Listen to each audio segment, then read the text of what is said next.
తాకట్లో ఉన్న మీ బంగారాన్ని విడిపించి ఆ రోజు ఆన్లైన్ రేటుకి కొంటాం. Sharma gold company. జనవరి 1వ తేదీనే న్యూ ఇయర్ ఎందుకు చేసుకుంటారు? ఎన్ని దేశాలు జనవరి 1న న్యూ ఇయర్ జరుపుకుంటాయి? ఏ దేశానికి ఏ నెలలో న్యూ ఇయర్ వస్తుంది? జనవరి 1న జరుపుకుంటే ఏమవుతుంది? ఉగాదిని జరుపుకుంటే ఏమవుతుంది? ఈ ప్రశ్నలకు సమాధానం కావాలంటే 2000 సంవత్సరాల వెనక్కి వెళ్లాల్సిందే.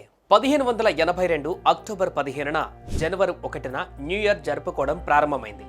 దీనికి ముందు మార్చ్ 25న, కొన్నిసార్లు డిసెంబర్ 25న న్యూ ఇయర్ జరుపుకునేవారు. అయితే ఆ తర్వాత రోమ్ కింగ్ నుమా పాంపిలస్ రోమన్ క్యాలెండర్ను మార్చేశారు. ఆ తర్వాత జనవరిని ఇయర్లో ఫస్ట్ మంత్గా తీసుకున్నారు. పూర్వం మార్చిని సంవత్సరంలో మొదటి నెలగా పిలిచేవారు. దీని వెనుక ఒక కథ కూడా ఉంది. మార్చికి మార్స్ గ్రహం పేరు పెట్టారు. రోమ్లోని ప్రజలు మార్స్ను యుద్ధ దేవతగా భావిస్తారు. మొదటి క్యాలెండర్ సృష్టించిన దాంట్లో కేవలం 10 నెలలతో మాత్రమే ఉండేది. దీంతో సంవత్సరానికి 310 రోజులు, వారానికి 8 రోజులు ఉండేవి. రోమన్ రాజు జూలియస్ సీజర్ ఈ క్యాలెండర్ను మార్చాడని అంటారు. జనవరి 1న కొత్త సంవత్సరాన్ని ప్రారంభించిన జూలియస్ సీజర్ క్యాలెండర్ను మార్చిన తర్వాత సంవత్సరం 12 నెలలకు పొడిగించారు. జూలియస్ సీజర్ ఖగోళ శాస్త్రవేత్తలతో సమావేశమయ్యాక భూమి సూర్యుని చుట్టూ 365 రోజుల 6 గంటలలో తిరుగుతుందని కనిపెట్టారు. దీంతో జూలియన్ క్యాలెండర్ సంవత్సరాన్ని 365 రోజులకు పెరిగింది. ఆ తర్వాత ఆ కాలపు ప్రముఖ మత గురువు సెయింట్ బీద్ ఒక సంవత్సరంలో 365 రోజుల 5 గంటల 46 సెకండ్లు ఉంటాయని చెప్పారు. దీని తర్వాత రోమన్ క్యాలెండర్ మరోసారి మారి న్యూ క్యాలెండర్ తయారైంది. క్యాలెండర్ అయితే రెడీ అయ్యింది. మరి దాన్ని ఎక్కడి నుండి మొదలు పెట్టాలి? సంవత్సరం మొదలు పెట్టాల్సిన రోజును సీజర్ ఎంచుకోవాల్సి వచ్చింది. అప్పుడు సీజర్ రోమన్లకు ఆరాధ్య దైవమైన జనస్ పేరు మీదుగా జనవరిని సెలెక్ట్ చేసుకున్నారు.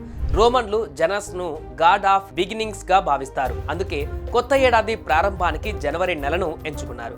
క్రీస్తు పూర్వం 45లో జూలియస్ సీజర్ జూలియన్ క్యాలెండర్ను ప్రవేశపెట్టారు. ఆ తర్వాత రోమన్లు తమ సామ్రాజ్యాన్ని విస్తరించడంతో క్యాలెండర్ కూడా ఇతర దేశాలకు పాకింది. 5వ శతాబ్దంలో రోమన్ సామ్రాజ్యం పతనమై క్రైస్తవ సామ్రాజ్యం అధికారంలోకి వచ్చింది. అయితే క్రైస్తవులు జనవరి 1ని అన్యమత సంప్రదాయంగా భావించారు. అన్ని క్రైస్తవ దేశాలు మార్చి 25న నూతన సంవత్సరాన్ని జరుపుకోవాలని నిర్ణయించుకున్నాయి. అలా చాలా కాలంగా క్రైస్తవ దేవుళ్ళు మార్చి 25న నూతన సంవత్సర ప్రారంభాన్ని జరుపుకున్నారు. అయితే 16వ శతాబ్దంలో పోప్ గ్రెగోరీ 13 గ్రెగోరియన్ క్యాలెండర్ను ప్రవేశపెట్టారు. 1582లో గ్రెగోరియన్ క్యాలెండర్ అమల్లోకి వచ్చింది. దీని ప్రకారం జనవరి 1ని న్యూ ఇయర్గా మళ్ళీ స్టార్ట్ చేశారు. 1752లో పార్లమెంట్ చట్టం ద్వారా జనవరి 1ని న్యూ ఇయర్గా మార్చారు. ఇప్పుడు చాలా దేశాలు గ్రెగోరియన్ క్యాలెండర్ను అనుసరిస్తున్నాయి. దీని ప్రకారం జనవరి 1ని వరల్డ్ వైడ్గా న్యూ ఇయర్ని జరుపుకుంటున్నాయి. ఇక మన దేశం కూడా గ్రెగోరియన్ క్యాలెండర్నే ఫాలో అవుతుంది. కానీ ప్రభుత్వ వ్యవహారాలలో మాత్రం శాలివాహన శకాన్ని కూడా పాటిస్తున్నారు. ఏపీ రాజధాని అమరావతి కేంద్రంగా పాలించిన గౌతమిపుత్ర శాతకర్ణి పట్టాభిషిక్తుడైన నాటి నుంచి శాలివాహన శకం ప్రారంభమైందని భావిస్తుంటారు. తెలుగు, కన్నడ, మరాఠీ ప్రజలు ఈ క్యాలెండర్నే వాడతారు. ఈ శాలివాహన శకం క్రీస్తు శకం 78 నుంచి మొదలవుతుంది. శాలివాహన శకం క్యాలెండర్లో మొదటి మాసం చైత్రం. సాధారణంగా ఇది మార్చి 22వ తేదీన వస్తుంది. లీపు సంవత్సరం అయితే మార్చి 21వ తేదీన వస్తుంది.